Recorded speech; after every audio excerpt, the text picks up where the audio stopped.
আসসালামু আলাইকুম। আবু সুফিয়ান ভাই আসা উপলক্ষে আজকে দুবাইয়ের মধ্যে দেখেন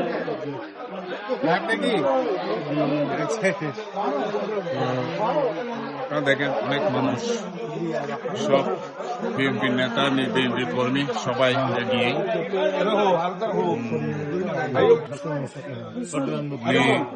সৌদিয়া গেছিল, সৌদিয়া থেকে দুবাই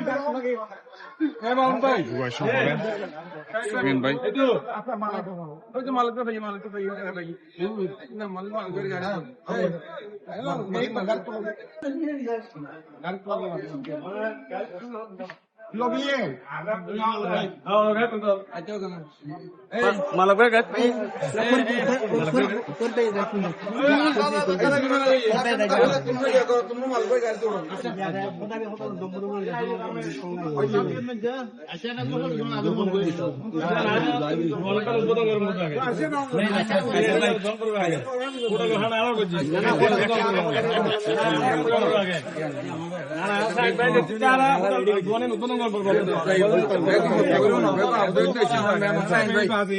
মেহমানদারি করবে না আবুধাবি যারা ছিল মেহমানদারি অবশ্যই অবশ্যই অবশ্যই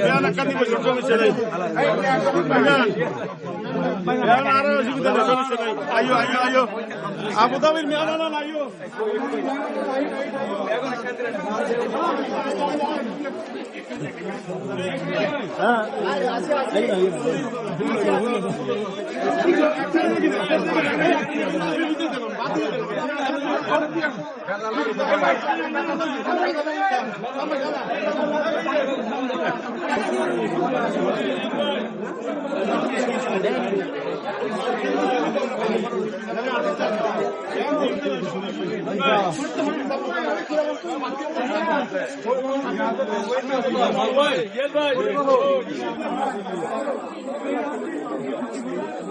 আচ্ছা গাড়ি ফটো উঠে উঠবো আগে উঠো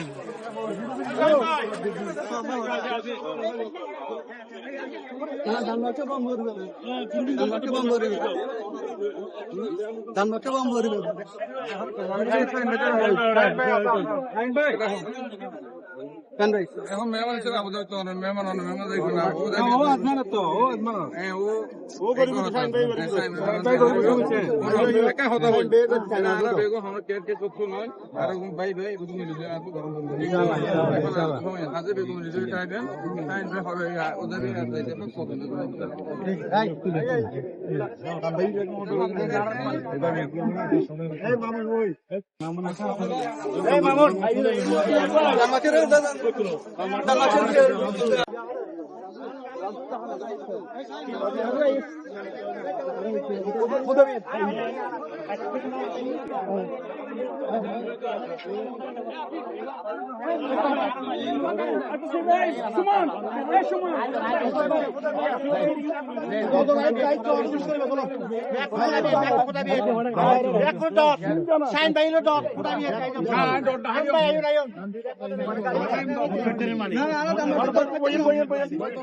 না গাড়ি আছে বাবুল হো আছে আছে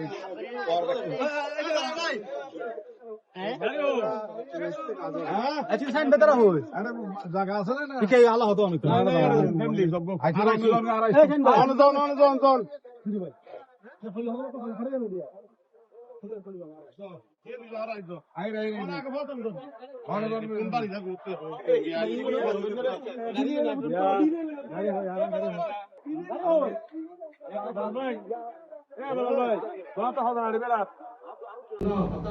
আমার ঠিক কোনো অংশেই বেশি জানেন, তারপরেও শোনার জন্য আপনারা উদ্গ্রীব আছেন, শুনতে চাচ্ছেন।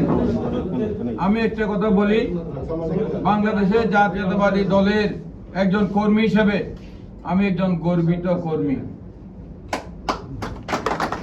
বিএনপিকে নির্বাচনে যেতে দেওয়া হয় নাই, জনগণকে ভোট দিতে দেওয়া হয় নাই, জনগণ ভোট কেন্দ্রে যায় নাই। আওয়ামী লীগকে জনগণ লাল কার্ড দেখিয়েছে।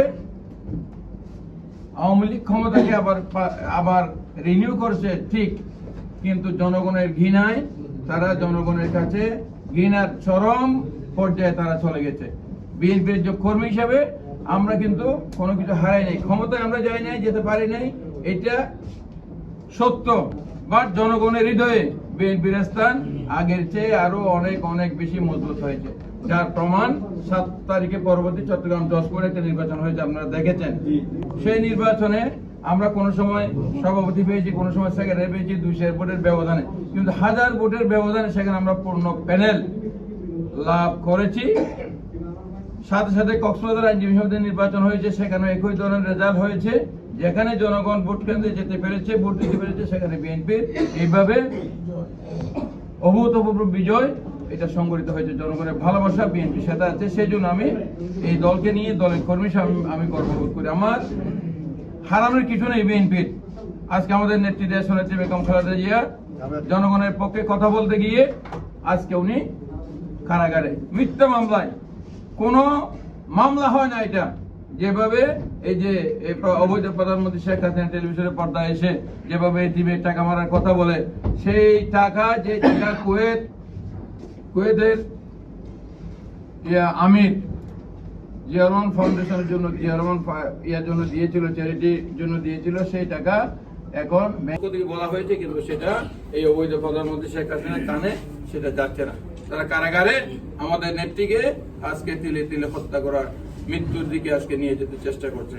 আজকে জনগণের ভোটাধিকার তারা হরণ করেছে, জনগণের কথা বলার অধিকার নাই, ভোটের অধিকার নাই। আজকে দ্রব্যমূল্যের কষাঘাতে মানুষ জর্জরিত।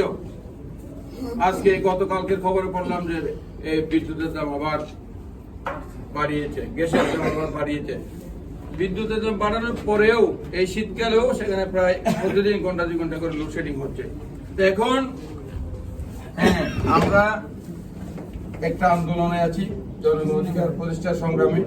আমরা একটা যুদ্ধে আছি, যে যুদ্ধ হচ্ছে জনযুদ্ধ, জনগণের যুদ্ধ, জনগণের পক্ষে, ন্যায়ের পক্ষে, সত্যের পক্ষে। সেই সত্য, ন্যায়, জনগণ অধিকার প্রতিষ্ঠার জন্য যে কোনো ত্যাগ স্বীকারে আমরা প্রস্তুত। এখন আপনারা যারা প্রবাসে আছেন অথবা আমরা যারা দেশে আছি বলতে এই তো আওয়ামী লীগ আবার এসে গেল, কিন্তু